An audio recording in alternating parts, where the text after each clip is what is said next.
Подопечные Республиканской Федерации спортивной аэробики подтвердили международный класс. На прошедшем в Праге открытом чемпионате Чешской Республики подопечные профильной Республиканской Федерации завоевали 3 золотые и 1 бронзовую медали.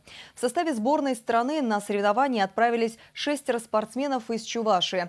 Первым из подопечных заслуженного тренера республики Оксаны Дьячук медальную копилку пополнил мастер спорта международного класса Алексей Германов, завоевавший золото турнира в индивидуальном выступлении. От лидера не отстали и младшие коллеги. Победным дублем отметился на турнире 14-летний Артем Васильев. Он взял золото в сольной программе в группе юниоров, а чуть позже с Дарьей Красновой победил в аэробном миксте.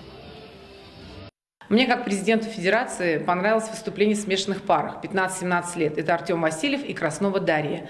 У них был уже опыт международного выступления, но в этот раз они заняли золото. У них была новая программа, и это большое подспорье и стимул для достижения новых результатов на первенстве России в Екатеринбурге в апреле этого года.